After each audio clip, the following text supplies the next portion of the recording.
I want to start by addressing the horrific act of violence that Sunday in Boulder, Colorado. President Trump and the entire administration's hearts go out to the victims, and they are in our prayers during this unimaginable.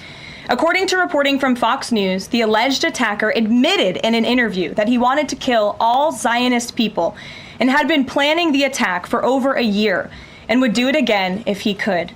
This monster used a makeshift flamethrower and Molotov cocktails to light Jewish Americans on fire in an attempt to burn them alive.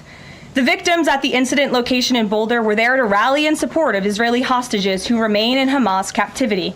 12 were injured, including a Holocaust survivor. This is pure evil. The Department of Justice has already filed federal hate crime charges against the alleged perpetrator, and he will be held accountable to the fullest extent of the law. This tragedy is a sobering reminder of the consequences of the Biden administration's failed policies. According to the Department of Homeland Security, the Boulder suspect is an Egyptian national who was in the United States illegally.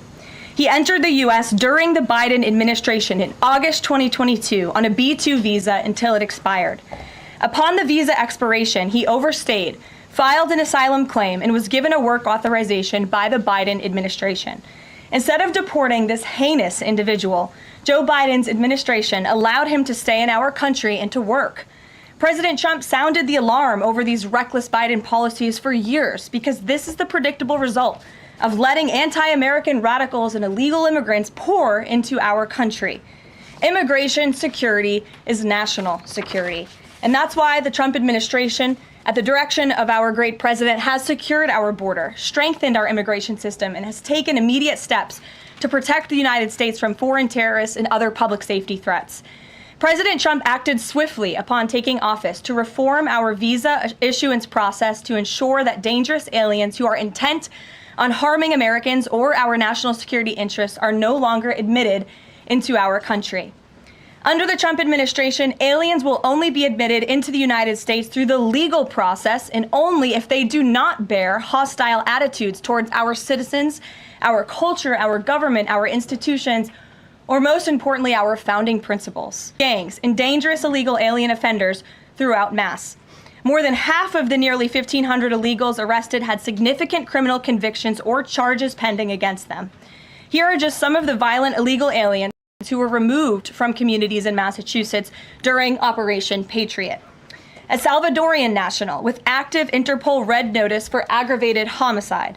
A Guatemalan national and registered sex offender who had pending criminal charges in Boston for 5 counts of indecent assault and battery on a person 14 or over. A Honduran national who was last arrested for rape, indecent assault, and battery of a person 14 or over. A Colombian national charged with kidnapping, aggravated rape, and indecent assault and battery on a person 14 or over. And a Guatemalan national who was convicted of murder in Boston. Also, a Brazilian national who was charged with aggravated rape of a child by force and possession of child pornography. Again, these are people who are living in the Commonwealth of Massachusetts. And lastly, a Salvadorian national whose criminal history includes charges of aggravated rape of a child by force. I don't think anybody in this room wants these types of heinous criminals in your communities. And it's thanks to this administration that they are being removed from our country. When Democrat-run jurisdictions released violent illegal alien criminals back into communities after making arrests instead of turning them over to federal immigration enforcement like they should, those Democrats are putting law-abiding Americans at risk. And these insane policies force law enforcement officials to make much more difficult arrests that put their lives, our law enforcement lives, in jeopardy. President Trump is incredibly grateful for our heroic officers on the front lines getting these violent illegal alien invaders out of our communities. Law and order in America. And on that same new crime statistics that show crime is plummeting. In fact, like murder rates in the U.S. in 2025. Homicide stats are down at least 20% over last year, and we could be on course for the lowest number on record. With President Trump in charge, the days of criminals being put over with Mexican President Sheinbaum and all of the measures he has been taking to deter illegal human and drug trafficking at our United States southern border is the reason for plummeting fentanyl seizures at the U.S. border. There is nothing mysterious about that, and we'd like to see the Washington Post update their headline accordingly. This is clear % in April. So inflation is down and wages are up. That's almost triple the expectations and against the doubts of nearly everyone in this room. And we also saw the largest monthly decline in the trade deficit on record as a result of President Trump's very powerful tariffs. Lastly, the price of eggs has dropped more than 61% since President Trump took office in January from Joe Biden, and now egg prices have dropped 61% since this president took office. There's a lot of good news, and I'm sure you have a lot of questions, so let's get to them. We have just the news in our new media seat today. Amanda Head, thank you for being with us. Why don't you kick us off? Sure, thank you so much. There is a disturbing trend of anti-Semitism turning into terrorism. Of course, the Boulder, Colorado instance that you just mentioned, the 2 Israeli embassy staffers who were murdered, Pennsylvania governor's mansion with the Jewish governor inside getting set on fire. Does the president consider this domestic terrorism? And as such, are there official alerts to law enforcement, BOLOs, task forces, things like that? The president has very clear, as he said in his statement yesterday, that yes, these anti-Semitic acts of violence are do qualify as terrorism, and he does not want to see terrorism or violence of any form taking place in the United States of America. And as for specifically anti-Semitic terrorism and anti-Semitic acts of violence and those that are targeting Jewish Americans, this administration has done more to combat that violence than any administration in history. And one incident is one too many, and I think, frankly, that's something the previous administration was not willing to say. This president will stand up for Americans of all religions, of all faiths, of all creeds, and we will continue to look at policy measures and actions that we can take in addition to the actions that have already been taken to curb this anti-Semitic violence. And to Jewish Americans at home, across the country, this president has your back. And then on another issue, back in February, Secretary Kennedy created a commission to re-examine the childhood vaccine schedule. But there are still states outstanding like California, Connecticut, Maine that are not allowing any religious exemptions for kids not only to go to school, but to participate in sports and extracurricular activities. Would the president want to see religious exemptions allowed across all 50 states? And how do you enforce that, especially with states like California that are already defying the president on the men and women's sports issue? Generally speaking, I know the president supports religious exemptions for families when it comes to vaccinations. As for the instances in those specific states, I'll have the administration and the White House look into it and see what executive action, if any, we can take on that front. Thank you. Kelly. Good afternoon. We're now in hurricane season, and obviously there is great concern every year about the potential for that. Can you speak to how the president is planning to have the level of support, should it be needed, to be as it has been with a reduction in the workforce? And is he still comfortable with Administrator Richardson, who had talked, whether joking or not, about not being aware of a hurricane season for this country? What is the president's level of briefings on what may be required? If you could give us kind of an overall update on that. Sure. Of course, we know that we are into hurricane season now, and I know FEMA is taking this seriously, contrary to some of the reporting we have seen based on jokes that were made and leaks from meetings. But Secretary Kristi Noem and the FEMA leadership are all over this. They are committed to ensuring that federal resources and tax dollars are there for Americans in need. And the president continues to review requests for emergency aid and carefully considering them. However, this president has made it clear we're not going to enable states to make bad decisions with federal tax dollars and then have the federal government later have to bail these states out. We want to see states be responsible with their tax dollars to do as much as they possibly can, and then the president will deeply and thoughtfully consider any requests for federal aid that come to his desk. And I think some of the media reporting we've seen on this is frankly sloppy and irresponsible. There are serious people who are taking this issue seriously, starting with the president himself, who, as you know, on his first domestic trip back in office, visited both North Carolina and California, both of which were, of course, hit by natural disasters when he wasn't even president, but he took ownership of that and visited those places and those people immediately. Is it Brian? about hurricane season appropriate, though, now that this is serious business, as you talked about? It's serious business, Kelly, and I'm not going to engage in such fodder with a question like that. Brian? Thank you, Caroline. Reuters was reporting that there is a letter that is meant to be sent to other countries, which would give these countries a deadline of Wednesday to produce their best offer on the trade matter. Why does the administration feel the need to send this letter? And I have one more follow-up on trade. Sure, I can confirm the merits in the content of the letter. USTR sent this letter to all of our trading partners just to give them a friendly reminder that the deadline is coming up. And they are in talks. Ambassador Greer, Secretary Bessent, Secretary Lutnick are in talks with many of our key trading partners around the globe. As you know, Brian, I know the Wall Street Journal has covered this quite heavily. And they continue to be engaged in those discussions. And this letter was simply to remind these countries that the deadline is approaching and the president expects good deals, and we are on track for that, I will emphasize. On the trade side, though, when the deal with the United Kingdom, there was this idea of a reprieve on the auto tariffs.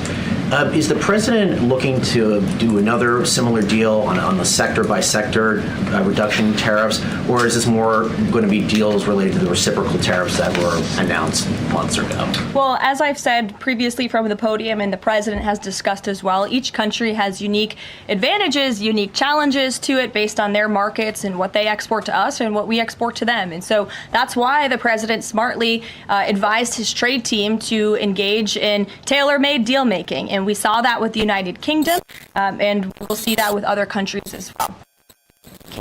Does the president support the Senate moving forward with a bill imposing heavy sanctions on Russia? Look, the president has spoken about his position on sanctions on Russia. He has smartly kept this as a tool in his toolbox if necessary. But I think the Senate and everyone on Capitol Hill respects the president is the commander-in-chief for a reason. And as you know, Russia and Ukraine engaged in direct talks yesterday. That was at the encouragement of this president when he spoke to both leaders of both countries via phone just a couple of weeks ago. And so I would just like to remind everybody how far we have come in just 4 months. I mean, it was inconceivable last year at this time for Russia and Ukraine to be engaged in direct talks. And it's because of the president's insistence and determination to get this war to an end that these countries sat down yesterday. So he's willing to use sanctions if he needs them, and the Senate and the Capitol Hill understand that the president is the commander-in-chief and he's leading United States foreign policy as he should. And on Iran, the president said that the U.S. would not allow for any uranium enrichment, but the proposal offered to the Iranians reportedly allows for low levels of enrichment. Can you explain that discrepancy? I'm not going to comment alleged details of the report. We're not going to negotiate through the media out of respect for these ongoing discussions and negotiations that Special Envoy Witkoff is leading. The president made his position very clear on Truth Social last night. In fact, it couldn't be any more clear, and I would reiterate that's his position. Special Envoy Witkoff sent a very detailed and acceptable proposal to the Iranian regime that the president hopes they will accept, and if not, they will face grave consequences, as the president himself has reiterated. Sure. Thanks, Caroline. You're welcome. A couple of things, if I may. Firstly, can you confirm whether or not President Trump is going to be going to the NATO summit in The Hague later this month? I can confirm. Be going to the NATO summit, yes. Great, thanks. And another question on the Netherlands, in fact. Just wondering if you have any reaction to the collapse of the Dutch government there after the anti-EU and anti-Islam leader Geert Wilders, who's been described as a Dutch Trump, pulled out of the government there. I don't have a comment on, but certainly we should and we will get you one, okay? Thanks. You're welcome. Brett. Thanks, Caroline. I wanted to ask, a couple days ago, the president announced that he was withdrawing the nomination of Jared Isaacman to lead NASA, citing a thorough review of prior associations. I wondered, why did this review happen just now after the nominee was so far into the process? And can you explain the president's thinking on who he might choose? Look, the president reserves the right to nominate individuals to key administration posts. He also reserves the right to remove those individuals if he chooses, just like he reserves the right to fire anybody in the executive branch that he wants. And so a new replacement for NASA will be announced very soon, as the president himself said. Was there something in particular that came up that caused the president concern with this nomination? nomination? The president wants to ensure that all of his nominees are aligned fully with the America First mission of this administration. And again, he will be announcing a replacement very soon. Andrew, go ahead. Thank you, Caroline. You're welcome. It's been just about a month since President and Prime Minister Starmer announced... Can't see you all the way back there. Phil's head's in the way. There you go. So it's been just about a month since Prime Minister Starmer and President Trump announced that the U.S. and U.K. had reached a trade deal, That's right. or at least a framework for a deal. Now there are at least some conservative MPs in London who are complaining that Parliament has not yet seen the text of any deal. So I'd like to ask you from this side of the pond, is there a text for the deal ready to be released, submitted? And if not, when can we expect it? And then I have one more. There's most definitely text with this deal. There is language that this side has seen. You'll have to ask the UK Parliament why they haven't seen it from their own government. I obviously can't answer that question. And on Jonathan, Caroline, one more on Ukraine, go ahead, please. Jonathan. Sure, go ahead. On Ukraine, it's been a couple of days since Ukraine made that audacious drone strike on Russian airfields. The president hasn't said a word about it, and usually he's not shy about making his thoughts known Don't you on love that? the war. Well, it's not bad on the war or any other subject.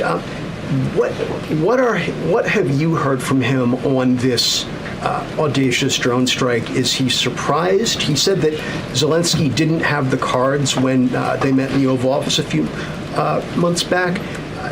Does Zelensky possibly have some cards that the president hadn't known about? Look, the president's thinking on the Russia-Ukraine war as it stands, I spoke to him about it just this morning, is he remains positive at the progress that we've seen. Again, he urged both leaders to sit down and talk directly with one another, and they did that. Russia handed over a memorandum of peace, or a peace plan, or a suggestion of one, I understand, to the Ukrainian side. They also agreed upon the exchange of prisoners or hostages from each other's countries. So he remains positive about the progress that we're seeing, but he also is a realist, and he realizes these are two countries that are at war and have been for a long time because of his predecessor's weakness and incompetence. So he's working hard to solve this conflict, and that's where his mind is right now on it. Jonathan, go ahead. Thank you. Same topic, just to put a finer point on it. Does President Trump approve of Ukraine's decision to strike nuclear-capable bombers in Russia? I would like to let the president speak on that himself. And just to follow up, has the president... I would just add to that, the president does not want to see this war prolonged. He wants the fighting to stop, he wants people to stop dying, and he wants this to be solved at the negotiating table. The reason he is so deeply involved and has spent so much time and effort on this war is because he hates to see people dying. Again, these are not Americans that are being killed. These are Russians and these are Ukrainians. This is a war very far away. But this president truly cares about peace, and that's what he wants to see. What is President Trump doing to ensure that a similar internal drone attack doesn't happen here in the US, given this was done at pretty low cost, very stealthily? You know, it obviously raises questions about our own security, particularly for US aircraft here. It absolutely does, and that's why the president nominated Secretary Hegseth and has approved some of the changes that have been made at the Pentagon to ensure that we have the most lethal fighting force in the world, and that the United States military is the best, the biggest. That's why he wants the One Big Beautiful Bill to be passed, because it increases our defense spending. It's why he also launched the announcement of the Golden Dome to prevent from missile strikes and attacks in the future. And the president has a full understanding, I can tell you because I've spoken to him about it, about the future of warfare and how drones are a big part of that. And I will not get ahead of our policy team, but I think you can expect to see some executive action on that front in the very near future. Caitlin. Two questions for you as well. On the Big Beautiful Bill, you said recently that it is, quote, blatantly wrong to say that it adds to the deficit. You essentially said that an estimate from the Congressional Budget Office and other scorekeepers you believe are wrong. But Republicans like Ron Johnson and Rand Paul disagree. They are saying that it will add to the deficit. That is their concern. Is the White House's position that those two Republican senators are, quote, blatantly wrong? It is. Those senators, it's not news that they disagree with this president on policy, and the president has vocally called them out for it and for they're not having their facts together. I would add the Congressional Budget Office has been historically wrong. In fact, they predicted the Trump tax cuts from the president's first term in 2017. Their prediction was wrong by $500 billion. Those tax cuts had nearly $500 billion more of revenue than the Congressional Budget Office scored. And I would also point out, I don't think many people know this, there hasn't been a single staffer in the entire Congressional Budget Office that has contributed to a Republican since the year 2000. But guess what? There have been many staffers within the Congressional Budget Office who have contributed to Democrat candidates and politicians every single cycle since. So unfortunately, this is an institution in our country that has become partisan and political, and we are very confident in our own economic analyses of this bill. There is $1.6 trillion in savings, and our Office of Management and Budget Director, Russ Vought, is a fiscal hawk. He is well known in this city for being a well-respected fiscal hawk. He has tools at his disposal to produce even more savings. And as you know, the White House will be sending our rescissions package to Capitol Hill today. And on immigration, the other day that the Homeland Security Secretary said, and I'm quoting her now, that an illegal alien threatened to assassinate President Trump and highlighted his arrest. A man has now admitted to framing him, saying that he wrote the letter that the DHS Secretary Christina posted online. Last I checked before I came into the room, that post was still up from DHS. Does the White House expect them to issue a clarification or a correction on that front? We can ask the Department of Homeland Security and get back to you. Jeff. Karoline, is the United States putting pressure on China to release its hold on rare earths that are hurting car companies and technology companies now that require that for their products, and is that pressure working? Well, I can assure you that the administration is actively monitoring China's compliance with the Geneva Trade Agreement. I know the United States, on our end, we have complied with the terms that we set, and our administration officials continue to be engaged in correspondence with their Chinese counterparts. And as you all know, and I know there's a lot of interest in it, there will be a leader-to-leader talk very soon. And when that happens, as always, we will let you know. Also in Asia, just does the White House have a reaction to the results of the election in South Korea? Yes, we do. And let me find it here for you. It should be somewhere in here. Thank you. We do not, but I will get you one, Jeff. Go ahead. Thanks, Karoline. Two questions on trade. Is this letter that was sent to trading partners a sign that the president isn't satisfied with the pace of these negotiations? Is he trying to light a fire under these talks now? Well, look, the president has been direct to our trading partners in his conversations with them, with foreign leaders directly, that they need to cut deals with the United States of America. The tariff agenda of this president, he believes very strongly in it. And as you've all seen, he's unafraid to use tariffs to protect our industries and protect our workers. But he wants to see these tailor-made deals be signed. And I will tell you, of course, I never want to be the one negotiating with the press about these internal discussions and deliberations. But our team, who is deeply involved in this, sees these deals moving in the right direction. In fact, Ambassador Greer is in Paris right now meeting with many of our trading partners. So we should still expect this flurry of deals in the next 36 days, and the plan is still for those full tariffs to go back into effect on July. The plan is for deals to be made very, very soon, yes. Sure. Thank you, Karoline. You're welcome. So Governor Whitmer confirmed that she spoke with President Trump about the possibility of pardoning the plotters against her, the kidnapping case. She didn't give us an idea of what the president's reaction was to that. Do you have any information about what he said? Well, I won't reveal the president's private discussion unless he gives me liberty to, but I will reiterate what he said publicly when he was asked by one of the journalists in this room in the Oval Office a couple of weeks ago about the pardons. He said it's something he would look at, nothing more, nothing less. Haley, go ahead. Thanks, Karoline. And then to Kelly next to you. Thank you. When it comes to the leader-to-leader call with Xi Jinping this week, what is the president's expectation of this call? Is he looking for concrete outcomes out of this to kind of warm relations as these trade talks are ongoing? Well, President Trump and President Xi have shared a respectful relationship throughout the years. And again, I won't get ahead of the president on that call. But as always, after, you'll hear directly from the president or from myself or someone else here at the White House. Kelly. Caroline, thank you. I want to get back to the anti-Semitic behavior that's been going on college campuses as well as recently in Boulder, Colorado. The president, as you know, has the White House Faith Office, the Religious Liberty Commission, as well as the Anti-Task Force on Anti-Christian Bias, which includes anti-Semitism. From a whole of government perspective, and the president has already mentioned how he hates these kinds of acts that have been going on, can these entities and these agencies work together with the president to put out a proactive campaign to help people stop the hate? I think the president himself has been leading on this, Kelly, and has been incredibly clear in his rhetoric that he is not going to tolerate such hate or behavior in the United States of America. And you will see that rhetoric being followed up by action from the Department of Justice, who is seeking to prosecute these cases to the fullest extent of the law. And I know the Attorney General and the FBI Director were very quick to call this what it was, targeted terrorism. And there was some, I think, criticism from the media and at least pundits I saw on television saying, are they too quick to jump here? No. They see the facts and they reveal those to the American people, and they're transparent. And I think, frankly, that's a breath of fresh air from what we experienced in the previous administration. Are there programs that they can put in place to campaign against this kind of violence, to actually take the whole approach and say, we want to get ahead of you. If you're thinking it, don't do it. And if you're going to do it, sit down and talk to someone within the faith, within the Religious Liberty Commission, as well as the task force. Yeah, surely. It's a good idea, and I'll pass it along to them. Peter. Thank you, Caroline. When you look at these last-minute Biden pardons, the big ones, Biden siblings, Fauci, January 6th committee. That's right.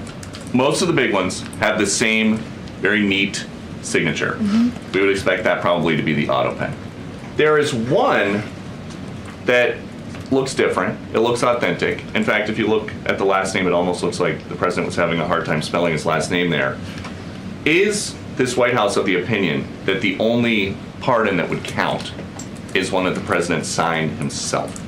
It's very interesting. Very interesting props. If you want to bring them to my office later so I can take a closer look, I would like to do that. The president is making a good point when he discusses the usage of the auto pen. Who was running the country for the past 4 years? Perhaps those documents were signed with the auto pen, something that this, I believe the Department of Justice is looking into. As you saw, Ed Martin made an announcement at the Department of Justice this morning to launch an investigation because the American people deserve answers. Is there any concern that this president who won the election on a promise to fix the economy and close the border, that focusing and scrutinizing these Biden pardons is looking into the past instead of looking forward? I think in comparison to the amount of time this president has spent on securing the border, on fixing our economy, I just read out for you an entire list of economic accomplishments. Look at the border numbers, look at the time and effort he's divulged into solving the global conflicts abroad. It pales in comparison, but it still, nevertheless, is a very important issue. And it was a huge issue that sent the president back to this White House. The Americans saw with their own eyes a mentally incompetent president, and they want answers for that. And the president believes they should have And them. something that just Go crossed, ahead. Caroline, how mad do you think President Trump is going to be when he finds out that Elon Musk said, I'm sorry, but I just can't stand it anymore. This massive, outrageous, pork-filled congressional spending bill is a disgusting abomination. Shame on those who voted for it. You know you did wrong. You know it. The president already knows where Elon Musk stood on this bill. It doesn't change the president's opinion. This is one big, beautiful bill, and he's sticking to it. Tamara. Thank you. Security Council